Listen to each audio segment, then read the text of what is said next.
ndak waspadake ki anakku lanang Bambang Supatra ingkang sowan ana ing Pulo Awindha kene. Ana apa Supatra? Muka yen Ranggimbol wigati kowe sowan ana ing Pulo Awindha. Ngaturaken panuwun kang tanpa upami Rama dene paduka kepareng paring pepenget dumateng kula pun Supatra sakmangke kula kedah kados pundi kalilan sumadung dawuh. Aja kendhu aja nglukruh kowe kudu tansah jumangkah gumregah gagah ndak tonton saka kadohan kowe duwe niat suci lan luhur anggenmu kepengin dandani utawa mbangun desamu. Kowe kudu tetep bali ngayomi marang keluargamu lan ngayomi karo desamu. Nanging lamun to wujudmu isih kaya mengkene tan wurunga isih cingak para kawula ing pecuk-pecuk kilat. Kowe tak dandani cara nom-nomanmu biyen nalika isih dadi Gandarwayu mundur rene Supatra.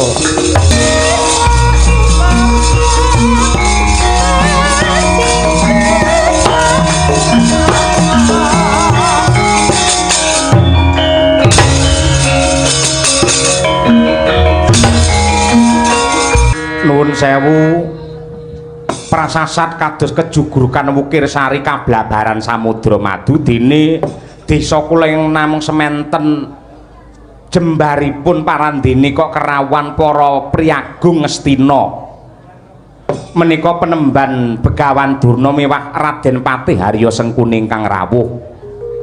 Mboten langkung kula pun kantong bolong ngaturaken sembah pangabekti mawan tuwantu kunjuk sandhap padha paduka penemban Durna. Wele wetes wele gimbal manyar-manyar Petro. Ndak tampa gawe bombong rasa ora liwat pangestu kumaragake tampanana kantong bolong. Inggih kula tampi mugi andadosaken jimat dipun prayogakaken anggenipun pinarak. Matur nuwun pangrasa ora kurang prayoga. Raden Patih Harya Sengkuni sungkem kula katur.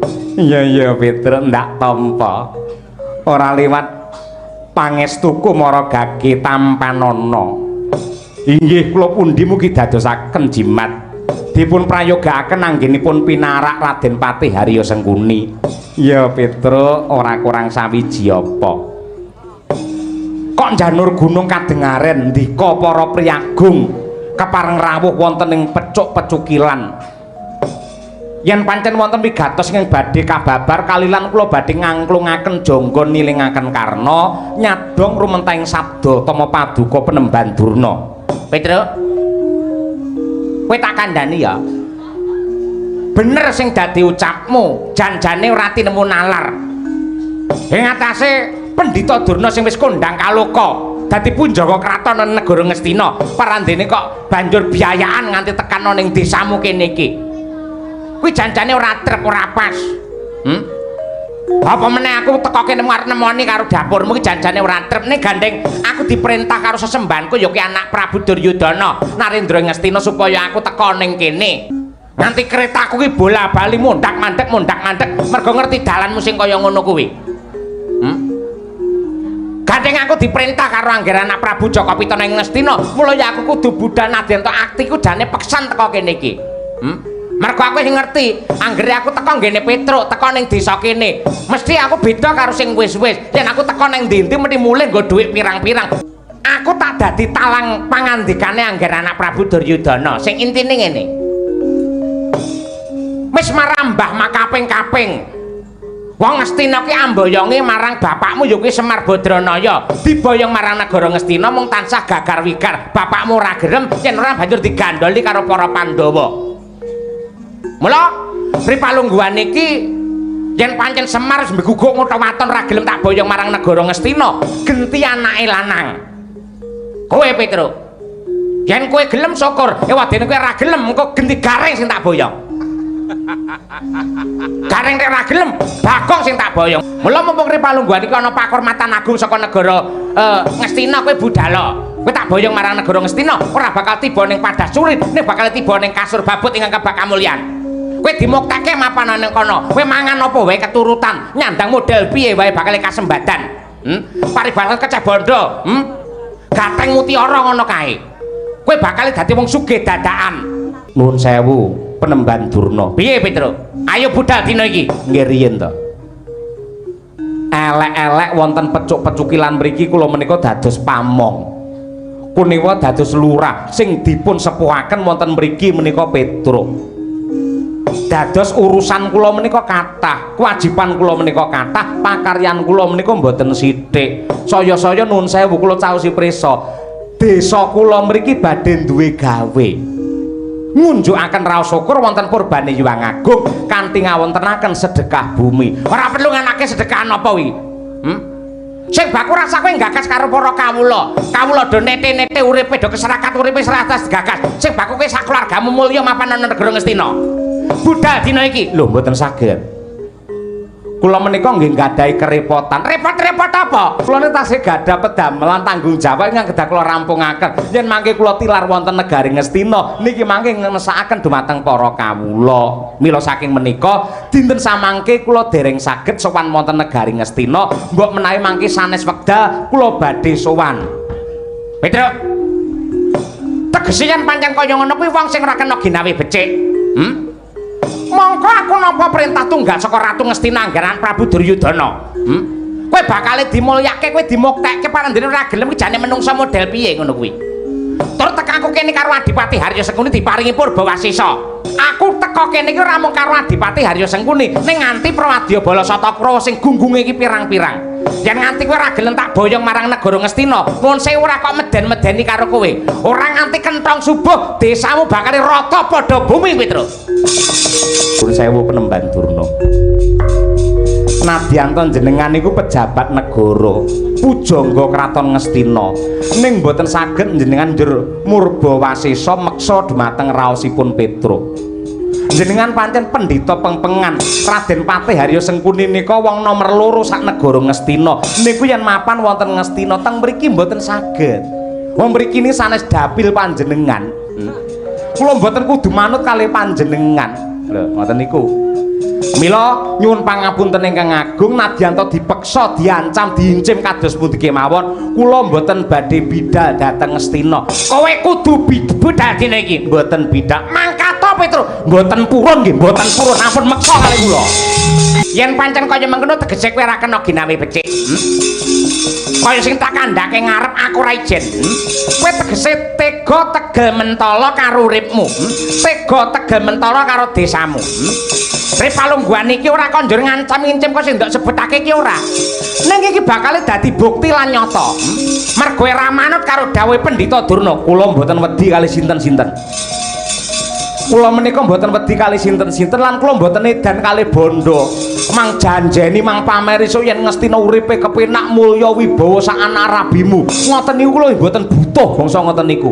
Kula niki ngibarati srengenge sampun jlewar wonten ing jagat kilen, ngibarati umur kula sampun kathah sanget, ning ndi parane ora suwe maneh bakal sumewa wonten ngarsanipun Gusti ingkang nyipta jagat.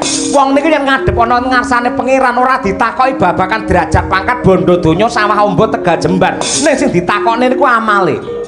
Yen pancen sampean ngancam-ngincim kali kula badhe mejahi kula malah matur nuwun. Kula mangpateni mergo kula wis bosen urip sing hawane panas kados ngeten niku. Isana kowe. Nggih Ki Lurah Petruk, awit saking pangestu jengandika wilujeng sekolah anggen kula sowan. Sembah pangabekti kula kunjuk Ki Lurah Petruk. Kowe tek dadak basa karo aku. Lan ora pantes lamun to kowe lenggahna ngisor kaya ngono kuwi.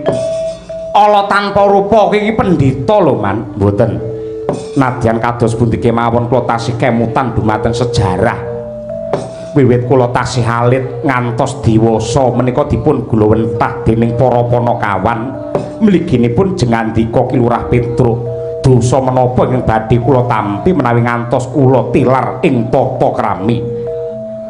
Nuwun sewu wanter amiji dumateng kula kalilan kula cumadung dawuh Ki Lurah Petruk.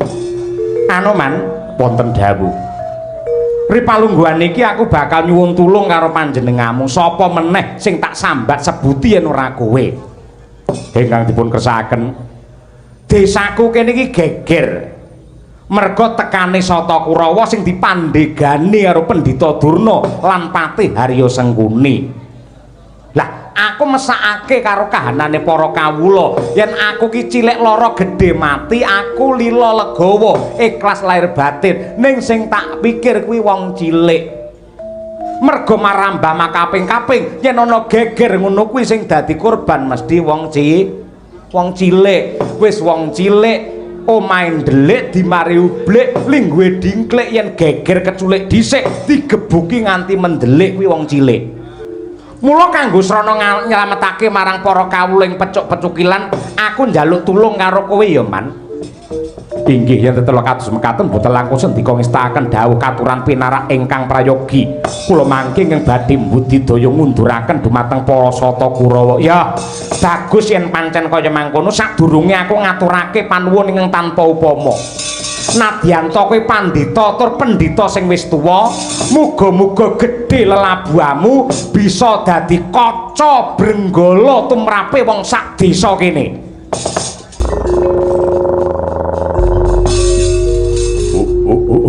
ladala jimat sesembahan kula ing Marcapada prapting delahan Bapa Guru Durna wanter amiji dhumateng ingkang putra siswa kula pun Kala Birawa cumadung dawuh Prabu Kala Birawa kawula nuwun wonten timbalan ingkang dawuh Guru apa ta sebabe jeneng sira adoh ndak awit cedhak saya ndak raketake merga ana bab wigati ingkang bakal ndak babar ana jejiban utawa pakaryan sing bakal ndak sampirake ana ing pundhakmu kanan kiri ingkang dipun kersakaken kados pundi Ripalungguhan iki anggenmu dandan aja kok kendhoni kepara malah kenceng ana siaga ing diri sawiga ing gati gandeng Lurah Petra Ripalungguhan iki wegah nampa wewarah nampik marang pitutur becik ora nggugu karo kandhane Pendhita Durna ora gelem tak boyong marang negara Ngastina nadyanto adiku Patih Sengkunis perintah lawan para sata Kurawa supaya nyerang ana ing pecuk-pecukilan yen nganti ana bobol borote ana ketlayek ing lelakon ndak jaluk kowe aja mung mangku tangan kudu makarti kudu tumandang ana madyaning pabaratan yen tetelo kados mekaten boten langkung sendika ngestakaken dawuh keparingipun kula bidhal benjang menapa Guru nadyanto sambung ngobor col lintang rambatan pundak budhal dina iki ngestakaken dawuh paduka watatisa layak to layak Petruk kendelik liwat jebul ana sing saguh dadi bodyguard ora pangkling kethek tuwek ora mudar-mudar Hanuman biyen iya dasar para nyata kowe delangap-delangap aton ngucap Bambang Swatama ya kowe aja melu celeng bola ten kebola tengen tumrap lakon iki kowe nyimpang ngiwa utawa nengen kowe nyingkira endi Petruk kantong bolong balak srimpung sikile bondo tangan tugel kulune Ripalungguhan iki Hanuman gawe Giri Sayembara karepmu kena kowe mboyong ki Lurah Petruk nganti tekan negaramu Ngastina paton pinter jebol dadane Senggana piye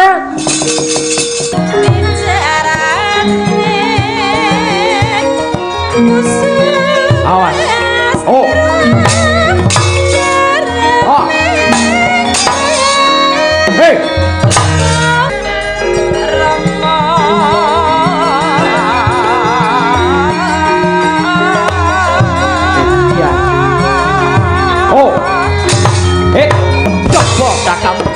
Jalwang, oh, mati, ah,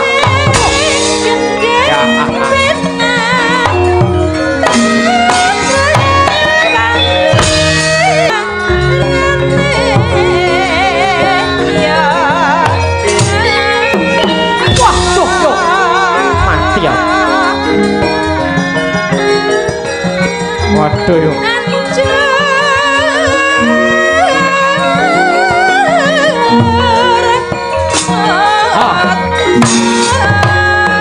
Hey. Hey. Oh.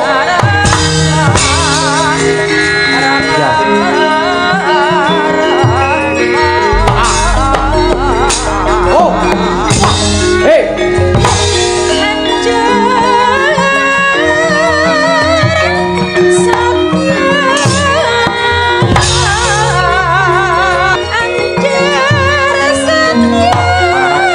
kakakmu. Oh. Oh. Ah. Wah, sekal skillmu. Oh. Oh. Tidak. Hei. Ah. Mati ya.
Edian ketek putih ramudar-mudar. Yo Bambang Kartomarmo nyoba kaprawiran maju. Ut Edian Bendeles. Yo hei hei hei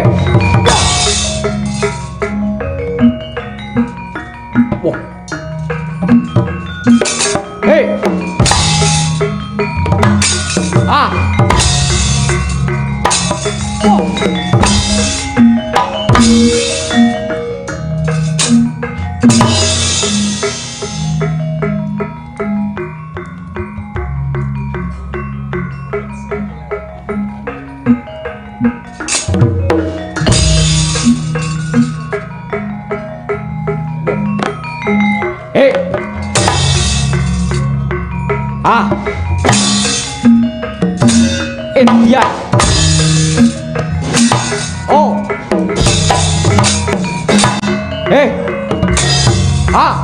Oh. India. Koto sikar serahmu. Oh.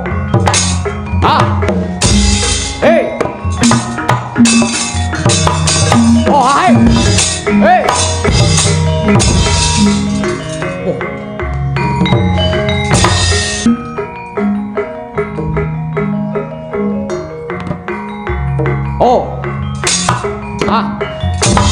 Indian ojo dikundali lo.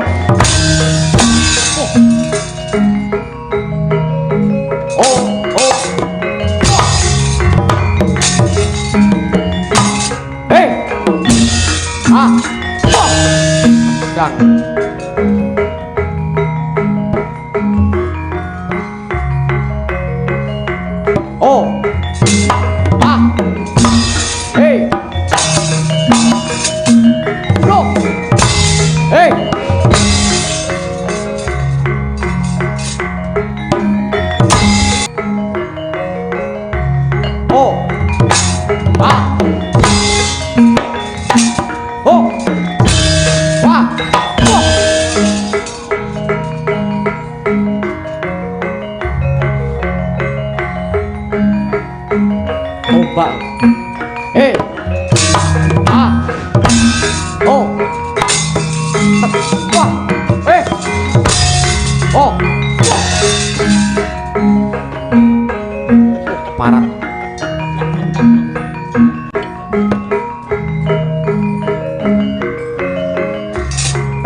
Ah.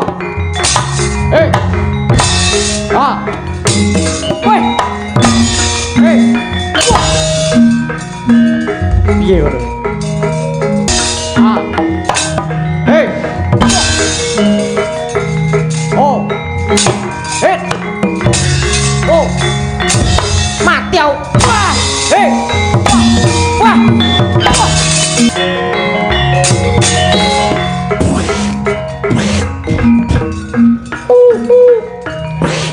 Dian, acar mrewe. Ora iso mrek. Untune loro.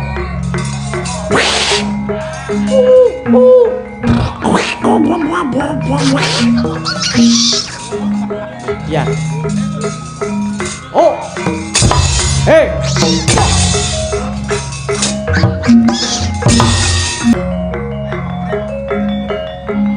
Oh. Ah. Wah. Eh. Parah.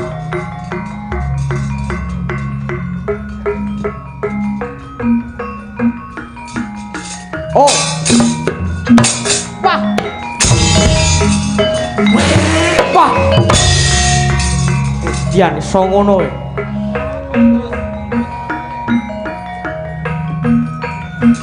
Oh. Ah. Parat.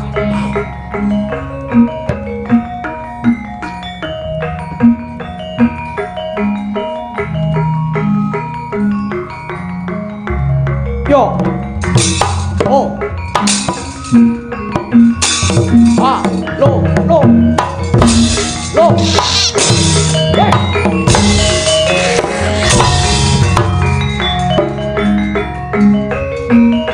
Yan. Oh. Eh. Oh. Eh. Oh yo, pola tak kendang. Eh. Oh. Oh. Dian. Oh, ah, ah, wah, wah. Oh, ah, wah, ah, wah.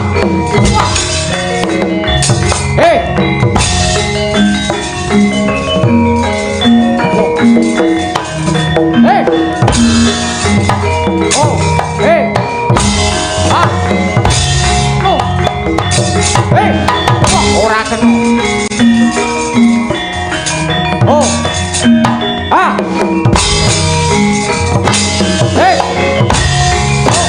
Ah.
wonten apa to, Man?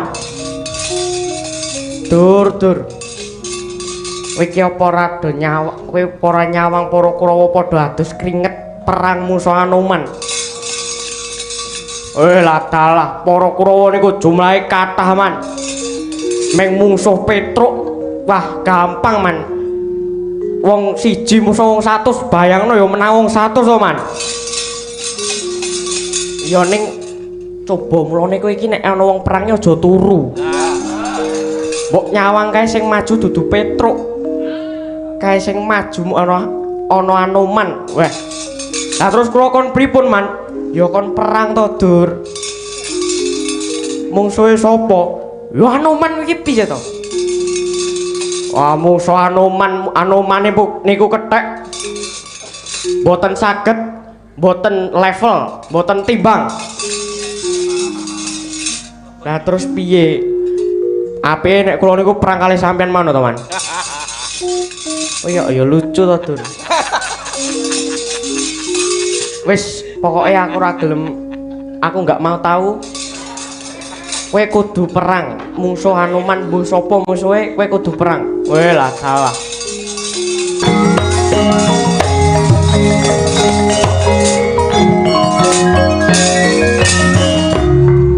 Dursasana, weh apal. Kowe Anoman, apal karo aku. Lah iya lah betina wae kumpul ning kathok.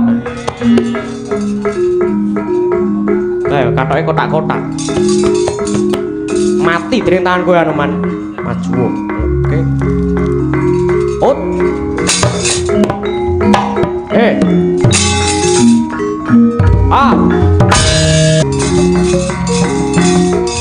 Jebol datang Anoman. Ambruk. Junjung banting. Junjung uncalake.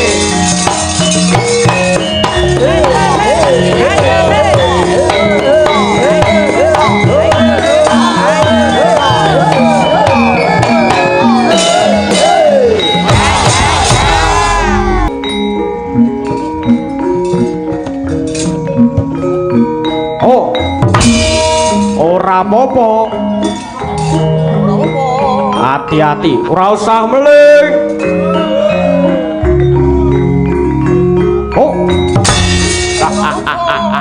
Ora apa-apa.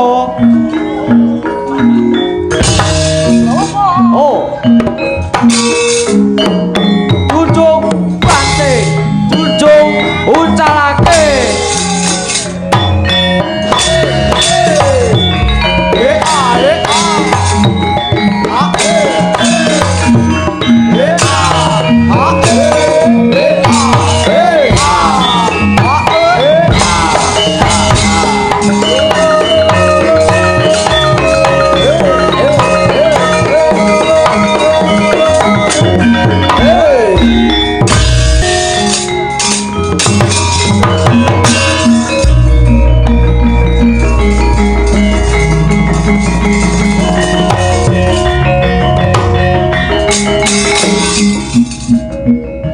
Bismillahirrahmanirrahim.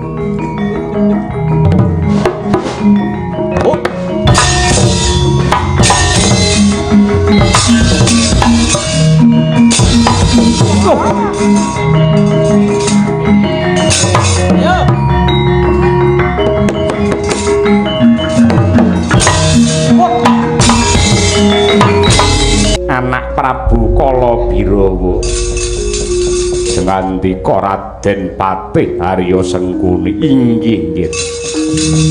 Kados pundi kabul kawusananipun para sata Kurawa ingkang mangsah yuda Raden Patih. Alah.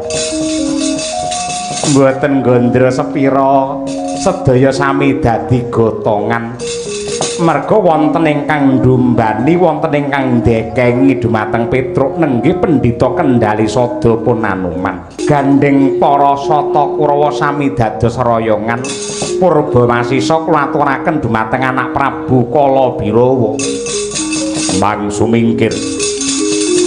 Mangsoraki mangkeploki saking ketebian. Wong pecuk-pecuk kilan menawi boten mawut kula. gurani batang.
Gelap ngampar.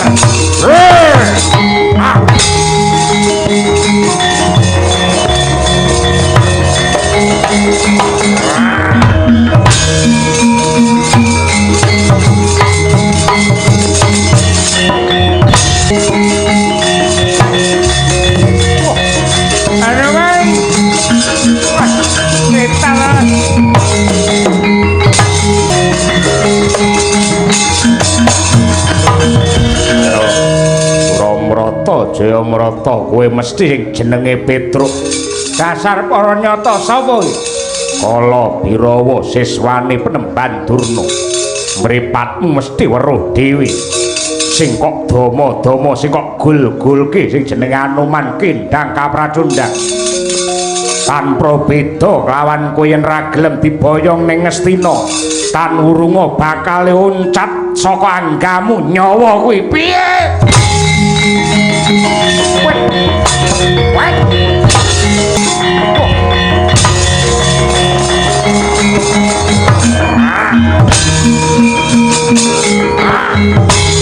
Lap ngampar woi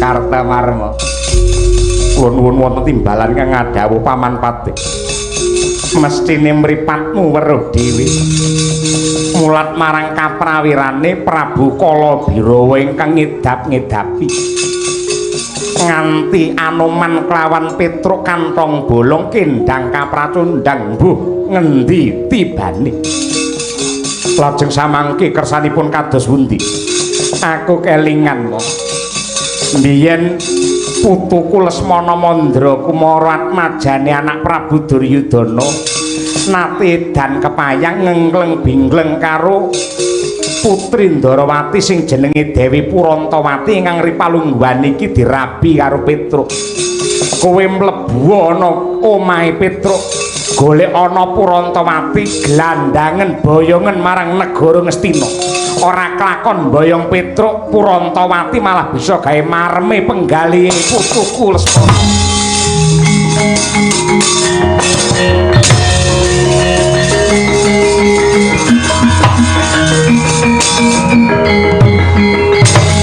Dudu patrape menungso ngatasi kowe pejabat negara yogine yak-yakan patrapmu ninggaling tata krama.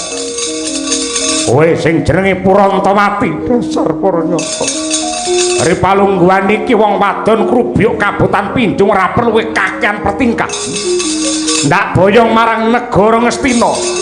Dipalakrama kelawan sesembahanku Angger Lesmana Mandra Kumara ora bakal tiba ning Padasuri ning tiba ning kasur babut yang kebak kamulyan. Marang.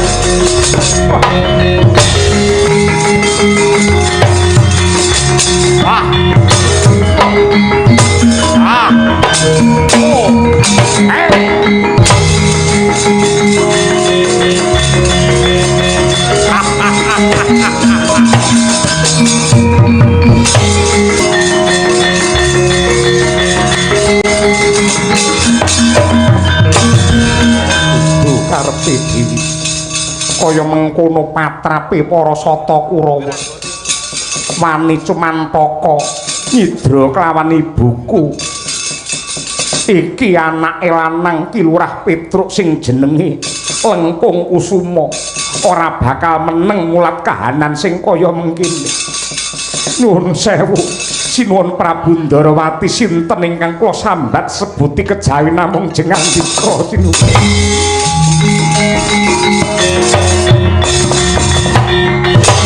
Kawula nuwun sewu amit pasang kaliman tabih tinebining tulak manu dumawaing tawang tuwang Kanjeng Hyang Prabu kula ingkang wayah pun Lengkung Kusuma ingkang sowan sembah pangabekti kula kunjuk Hyang Prabu putuku bocah bagus Lengkung Kusuma ndak tampa gawe bombonging rasa ora liwat pangestu kumara gage tampanana muninggih Gurawalan anggen kula mundi mugi andadosaken jimating gesang kula ndak sawang katon semengko pengawak bajra sigra kang mawa gita semune nggembol wigati ana apa Lengkung muninggih kalilan matur sisip nyuwun gungi samudra pangaksami yektosipun malih-malih menapa ngaturaken pawartos ingkang mrihatosaken mapan wontening pecuk-pecukilan awit pakarti nista hambek candole ingkang dipun tindakaken dening para sata Kurawa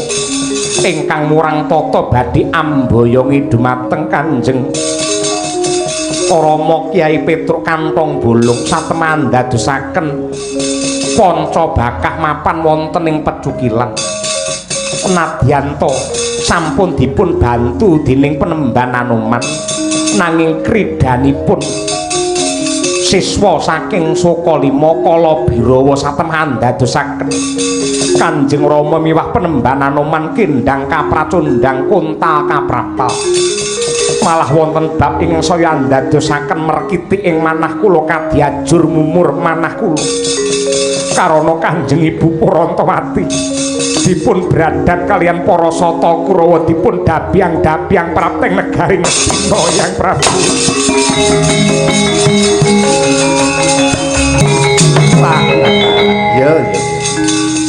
ya mbok menawa palungguhan iki pangeran lagi ndadar sepira ketrimane uripe wong tuamu sakloron ora kok teges aku ora tanggung jawab tumrap lelakon ing pecuk-pecukilan nanging ngene nggih Lengkung wis cetha pratela lamun ta wong tuamu klebu repat Panakawan kuwi rina wengi tansah nderek dadi abdine para Pandhawa lan uga Petruk kuwi duwe wong tuwa simbahmu dhewe Karang Kadempel ya kuwi Kyai Semar Badranaya kaya luwih prayoga bab iki kudu dirembug lawan panjenengane lan para Pandhawa kudu cawe-cawe tumrap lelakon iki kula kang mangkono Setyaki wonten dawuh Prabu mangsa borong katentremane negara Ndarawati reksanen singkati becik Lengkung Kusuma ya tak kanthi bareng sak lakuku prapta ana ing Karang Kadempel saken dawuh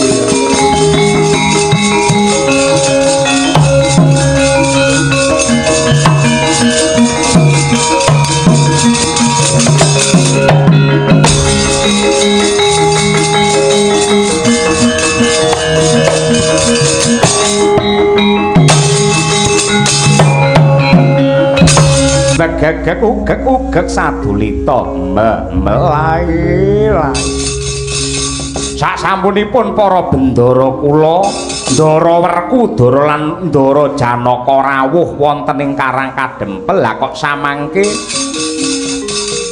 paduka sinuwun Prabu Ndarawati kadherekaken menika putu kula pun Lengkung Kusuma ingkang rawuh kula ngaturaken pambagi panakrami kunjuk sinuwun ya Kyai Badranaya ndak tampa gawe bombonging rasa aku tansah mangesti muga-muga panjenenganmu tansah pinaringan kawidadan nggih ngaturaken panuwun Lengkung dipenakne nggonmu sowan muning nggih Kanjeng Hyang pangraos boten kirang sekeca anggen kula ngabiyantara bekti kula katur iya ndak tampa cah bagus kalilan kula cumadong dawuh kok ndika kerawuh kepareng keraya-raya rawuh wonten ing rompok kula mriki wonten menapa sinuwun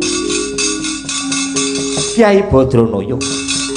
Merga ditangisi kelawan putumu Silengkung Kusuma ingkang ngandhakake bab ribet ingkang nimbrung ana ing pecuk-pecukilan.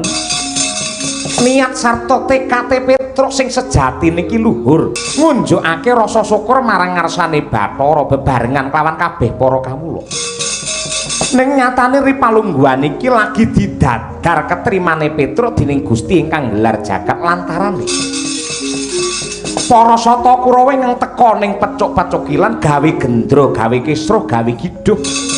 Satemah andadekake Petruk kantong bolong kelawan Anoman kendang kapracundang merga dayane siswane Pendhita Durna ing Sukalima sing jeneng ya kuwi Kalabirawa. Pelakon kuwi ora mandheg teka semono wae ning ibune si Lengkung Kusuma anakku si Purantamati parandene dibradat dening srakah lan kamurkane para sata Kurawa sing ripalungguhan iki wis didabyang-dabyang bakal dipalakramakake karo putra Ngastina ya kuwi Lesmana Mandrakumara.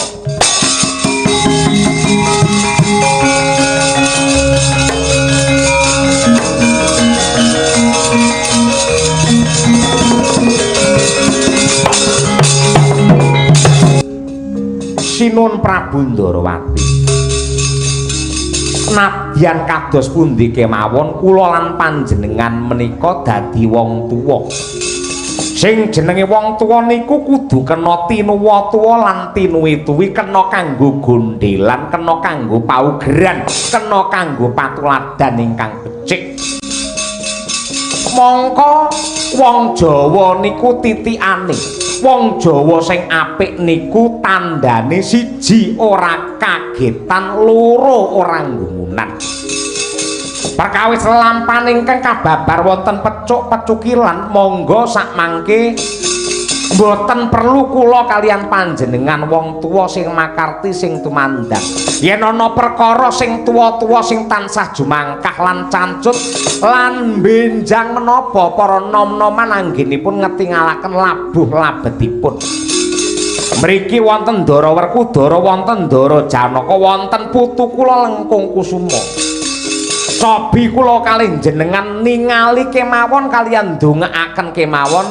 Muga-muga para nom-noman niki patut minangka kekudangan. Merga kula anggadhahi panjangka nom-noman jaman sakniki metune iki padha keri. Metune keri niku kudu luwih apik tinimbang sing wis ana sinuwun. Ladal.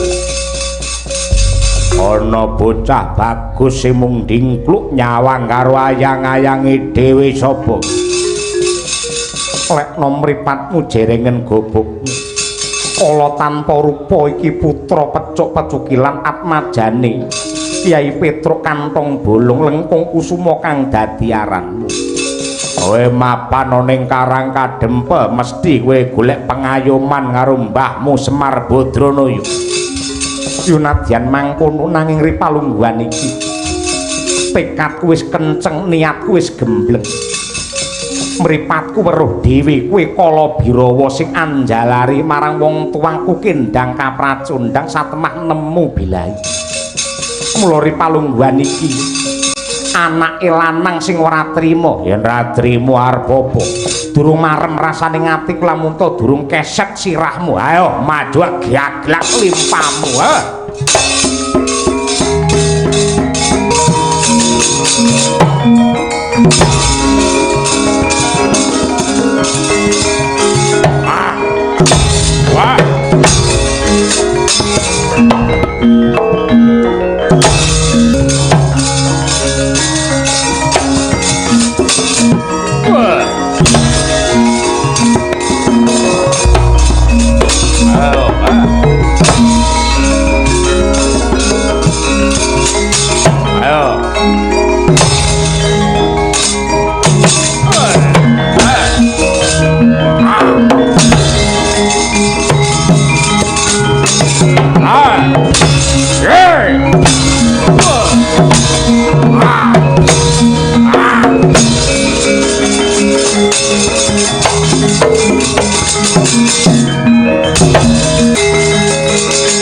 Weh. Oh. Hey. Oh. Ah. Oh. Wah. Ah. Oh. Ah. Weh.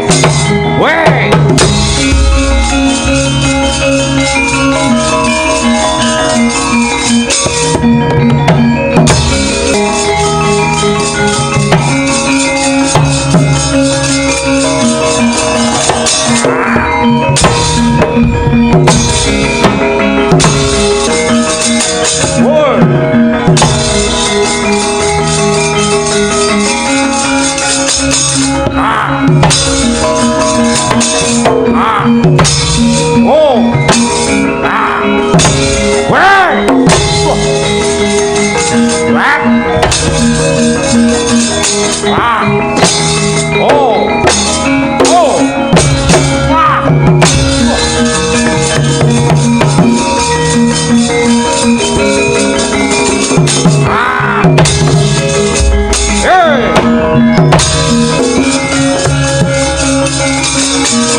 Gegek ugek sadulita memet.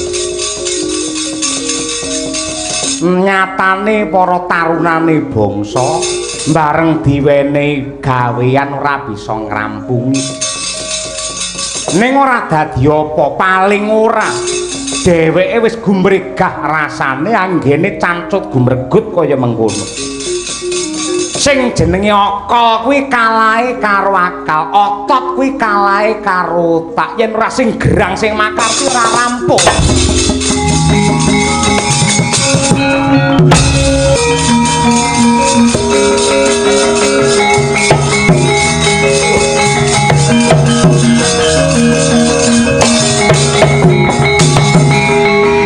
Ora ana kang sinembah kejaba Gusti kang Maha Murah. Ingkang sugeng langgeng ngayomi sangya para titah. Ora arip lan ora sare, langit bumi kabeh kagungane. Ora ana sing bisa paring pitulungan tanpa palilahe, ingkang maha pirsa sak kabehe. Ya mung Gusti ingkang maha luhur, maha agung sesembahanku. Waladah.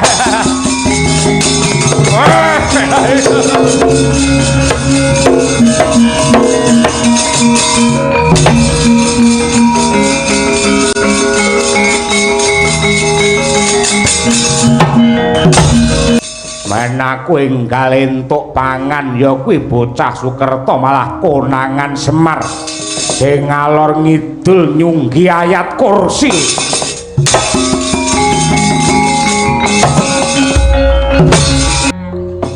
Wang suksma dilinwih muga paring pengayoman mring panjenenganing sun satemah babar pepadanganing jagat sawigung. Ndak waspadake ki anakku lanang Bambang Supatra ingkang sowan ana ing Pulo Awindha kene.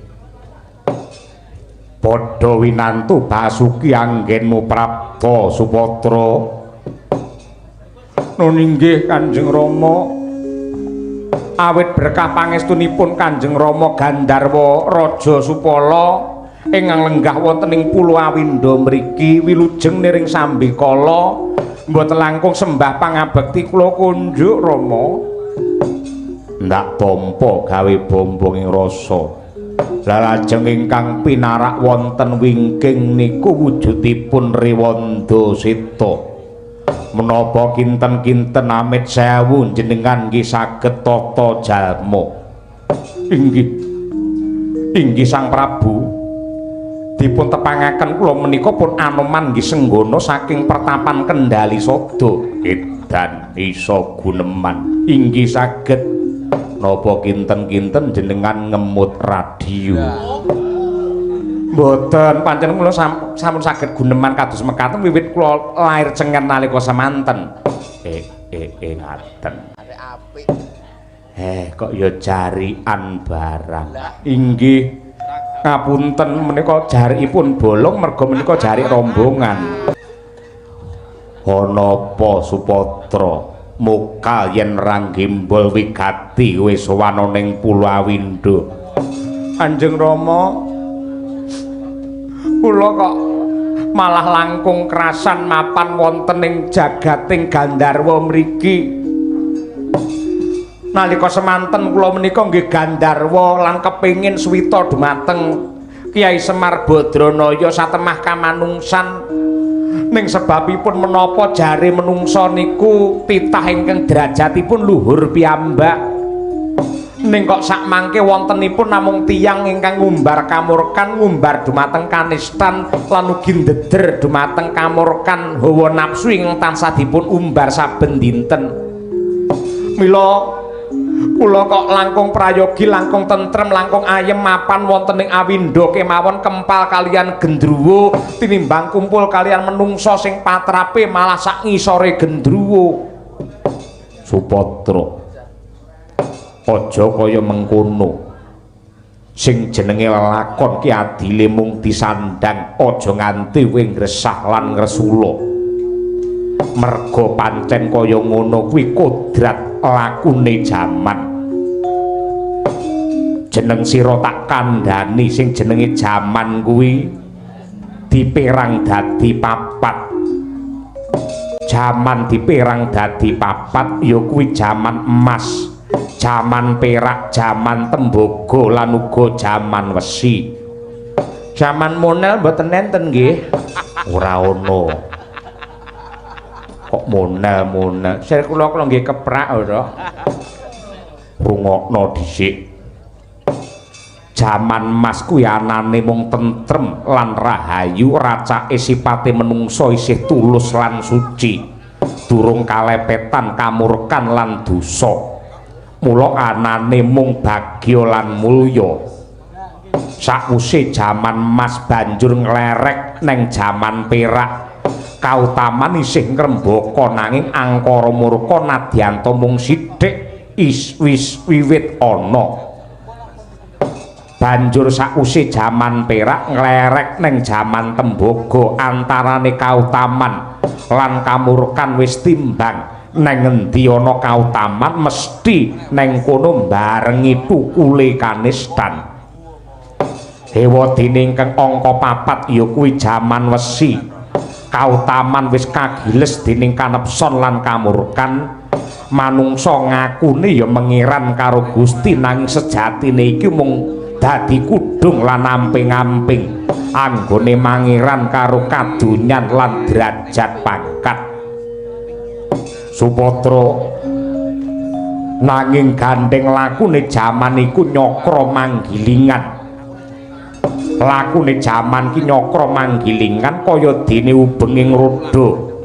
Mula yen jaman wesi wis sumisih bakale bali meneh ning jaman emas ingkang kebak ing karahayon. Nadyan lakune jaman kaya mangkono yektine kabeh mung gumantung menungsane dhewe. Merga pangeran ora bakal ngowahi lelakone titah yen titah dhewe ora kepengin gumregah lan kepengin ngowahi nasibe lan gelare jagat. Hewadene suwe lan orane lakune jaman papat mau ditemtokake dening menungsa. Kari menungsane pengen jagat iki rahayu apa pancen ngejak rusak-rusakan. Gunggung kumpule lakune jaman kuwi diringkes dadi sedina sewengi. Tegese yen bengi kahanane tanpa beda jaman wesi, anane mung peteng dedet lelimengan.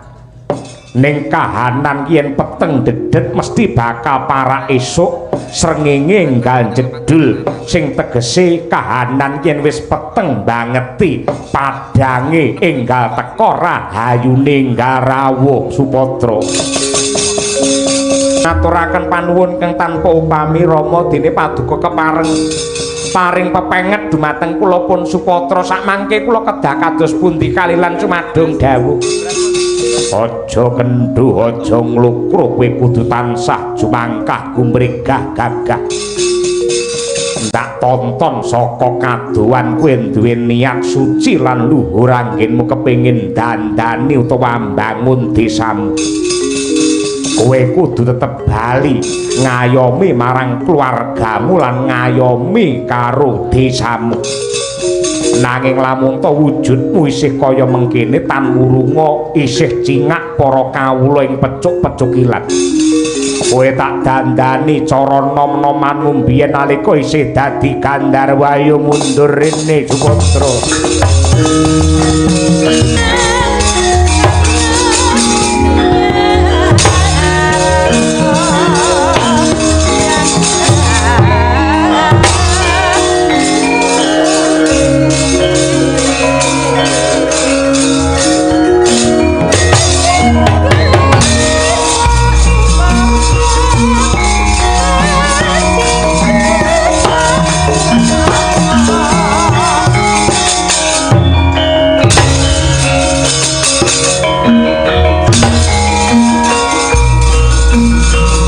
Jebul Ki Petruk nalika taksih timur mapan wonten ing Pulau Awindo mriki cakrak jatmika gagah kados mekaten. Ya man pancen kaya ngene iki nalika aku nalika mapan ana ning kene mbiyen. Ning aku yen kahananku ganteng bagus ngene iki malah ora slamet uripku merga akeh para peri-peri sing padha gandrung karo aku. Mula luwih becik wujudku kaya Petruk kaya wedhus ngono wae parandene malah slamet sing dadi uripku. Oh ngaten nggih iki. Sakmangke kula kados pundi Rama? Bapeksa kowe tak tunduk. Penemban Anoman ndak suwun kanthi sanget kula aturi jampangi dumateng anak kula Supatra. Kowe aja jeneng Petruk, aja jeneng Supatra. Wiwit dina iki kowe tak wene tetenger ya kuwi Bambang Lintang Bladu.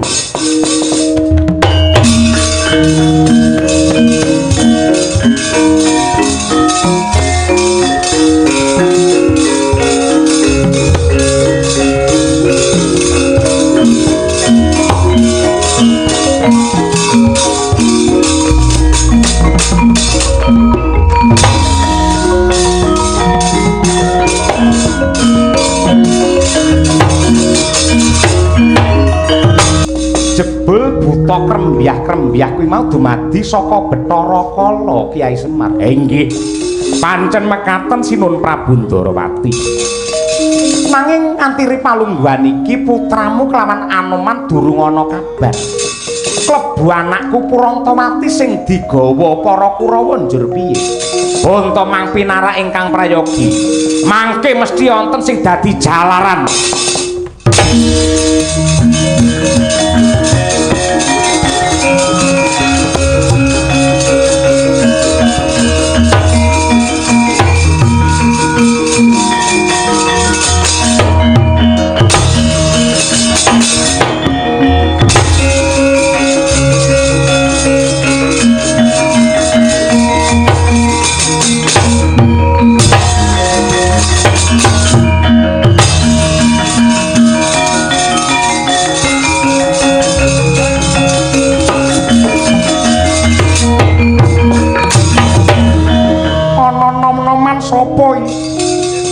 Nun inggih dipun tepangaken kula lari keliyang kabur kanginan kandang langit kemul mega ora dadah ora pernah. Dene jenengan dangu dumateng jasad kula nami kula pun Bambang Lintang Bladu. Sing mburi sapa? Kula pun Lintang Asmara. Kakang Semar, pripun? Sing kethek putih Lintang Asmara. Nggih, pun kajenge mriku. Nika karepe ngejak gojek, ora tak gokar wae. Mboten ngoten. tegese ngejak guyon kali jenengan kok gukar-gukar ora. Men ora kudanan. Hah jenengan niku. Jenengan sinten Sinuwun Prabu Ndarawati kowe takon. Ratu Ndarawati iki aku. Lah nggih, sinten jejulukipun Paduka Sinuwun Prabu Kresna? Jeneng Prabu Kresna iki jenengku.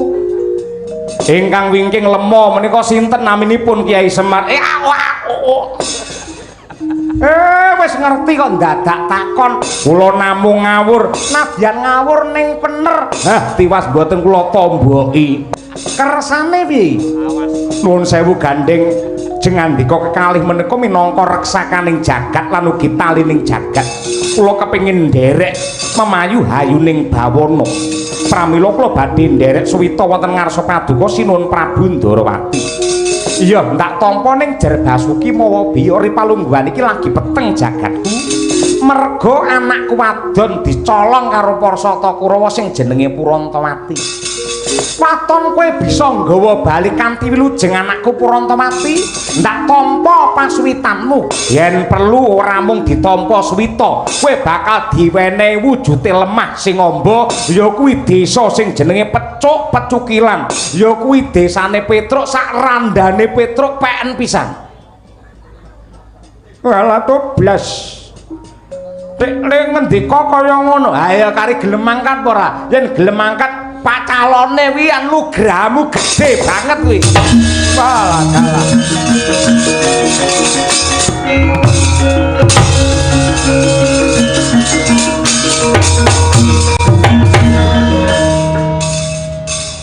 Tuwe aneh-aneh ora seneng. Nggih nyuwun pangapunten sinuwun. Sing kok derekke mau sapa? Ah, menika bab wadi. Yen ora bloko apa kelakon Anoman tak tibani cakra.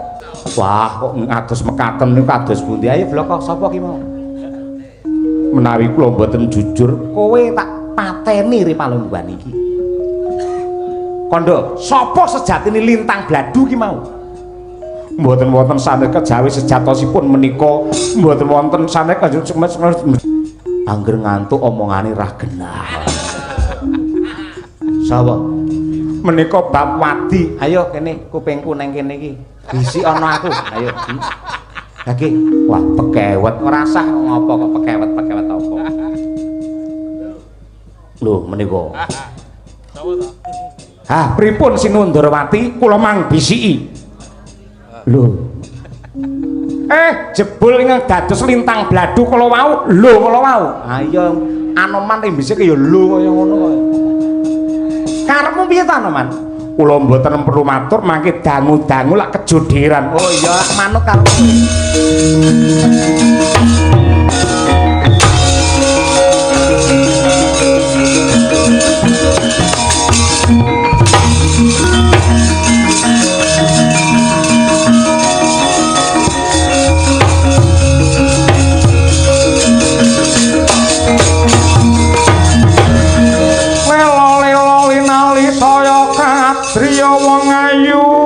Purantawati syukur bage sewu wis teka ning kedhaton negara Ngastina. Ora suwe maneh kowe tak boyong marang kasatriyanku Saroja Binangun. Kaya nampe karo katresnane Lesmana Mantra Kumara golek sing rega pira? Iki calon ratu, calone wong sing disembah karo wong sak negara Ngastina. Calone aku wong sing kinurmat. Aku diaji-aji karo para kawula. Kowe calone dadi garwa prameswari sing bakal diladeni karo mban pirang-pirang. Yen kowe ngeboti karo Petruk sing kok boti apa kowe dadi kere nganti samodarmu. Mulaya ladenana pun Kakang Lesmana Mantra Kumara. Bakal kowe ngrasake nikmat sing ra nate kok rasake karo sing jenenge Petruk kantong bolong.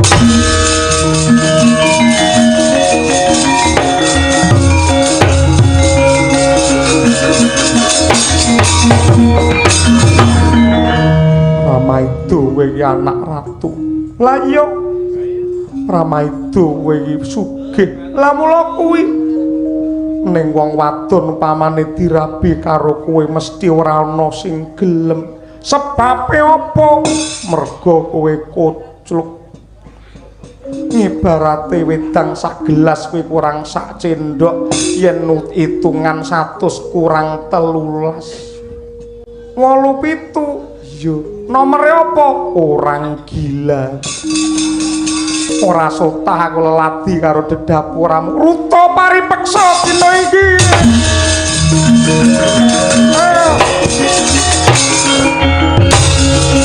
Sambak.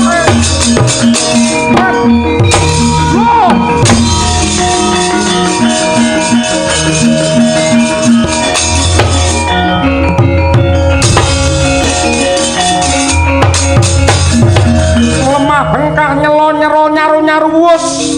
Sapa ki wong gondrong dangdut? Bambang Lintang Bladu Lesmana Mandra Kumara. Ya, calon ratu Ngastina.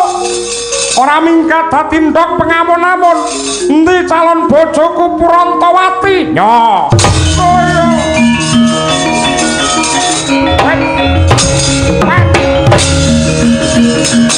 Oh. Ah. Oh.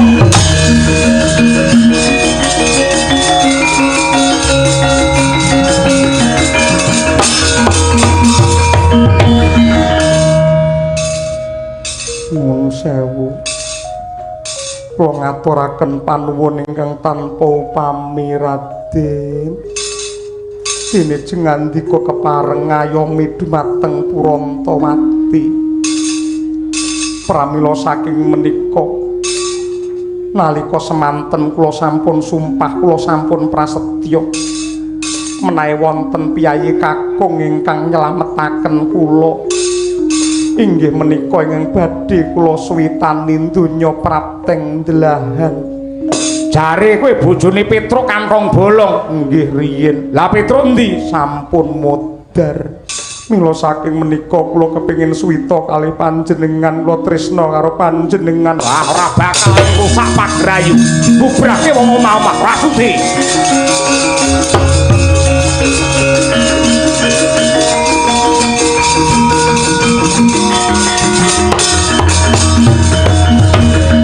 Apa kowe tresna gandrung karo sing jenenge Lintang Bladu? Inggih Rama. Yen pancen kaya ngono kowe nate to tak wenehi aji jaran goyang. Sakno ora apa-apa, ora perlu kowe goleki Petruk. Kaen wis Jatmika luwih ganteng, luwih gagah.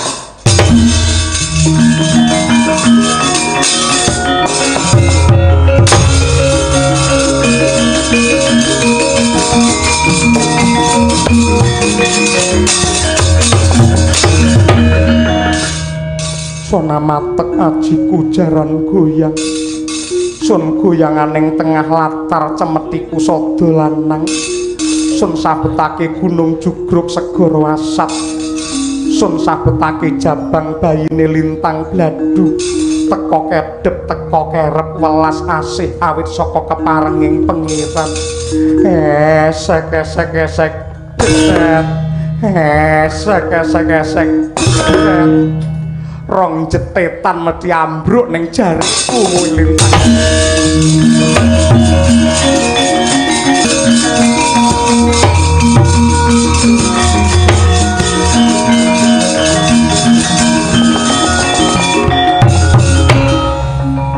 Sona matek ajiku jaran goyang. Sun goyanganing tengah latar cemetiku sada lanang. Sun sabetake gunung jugruk segara asat. Sun sabetake jabang bayine Lintang Bladu. Teka kedhep teka kerep welas asih awit saka keparenging pengiran. Esek-esek-esek jedret. Esek-esek-esek jedret.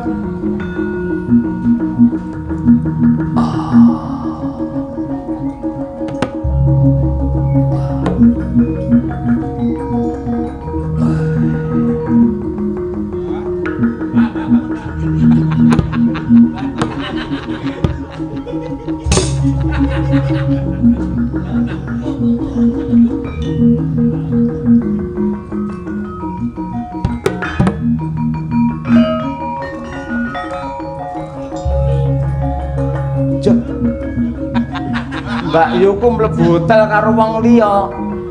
Sapa ki sing mlebu hotel Sri Kandi?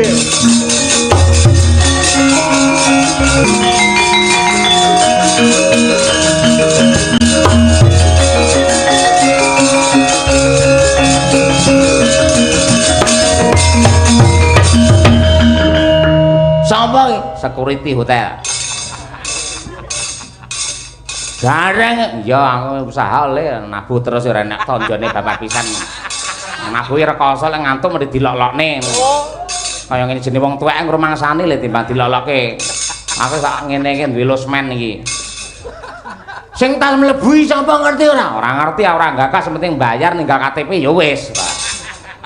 Ya ampun, iki mau iki mbakku IP adimu IP. Purantawati karo wong lanang liya gondrong lho. Lho. Mosok Mbak Yumu Purantawati.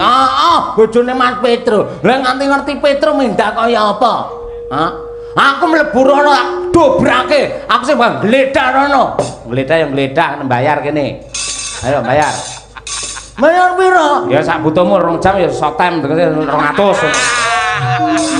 Lah dulurmu aku iki tegese arepe apa jenenge arepe ringkes kaya nangkap kaya malah kon bayar. Wis gelem ya ngono ra gelem ya ngono. Milih ndi sotem apa long time? Lek tanah kumpulane sapa roh bangsa kaya ngono kuwi ora. Ayo iki wong loro iki. Njaluk diadili apa piye? Wong loro njaluk diajar, njaluk diudani bareng apa piye? Ayo metu.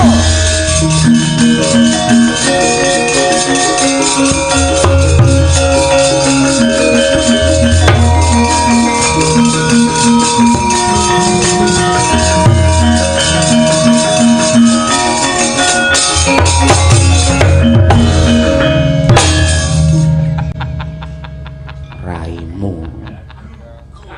Lah mau macakmu satpam ora ngene iki kok. Satpam blas pecah ora. Ya apal ora ambune, irunge ya mbangir. Lah iki kembangiren semene, irung iso 2 kilan lho dawane. Ora ngerti. Kangen karo bojo ki aja ning omah wae. Ben ana variasi kudu mapan ana papan-papan sing ngene iki. Wis karepmu ning ana ora melu-melu ora.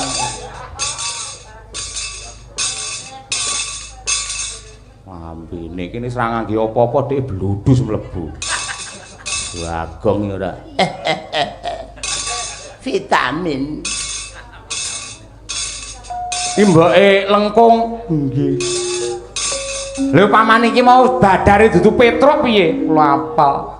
Nadyan kalih wujudipun kalih blegeripun benten ning kalian kringetipun kula tetep kelingan, kula tetep apal. Purantawati, Kang Mas Petruk, Purantawati. Kang Mas Petruk. Anake rene. Syukur menawi Rama sampun widodо kundur malih. Iya lengkung kowe kondi? Sarang kadempel kalian Simbah Semar sedaya sami makempal wonten ing pecuk-pecukilan badhe nyengkuyung dumateng Kanjeng Rama anggenipun nedya mbangun desa. Wae lah ayo mulih lek ngono.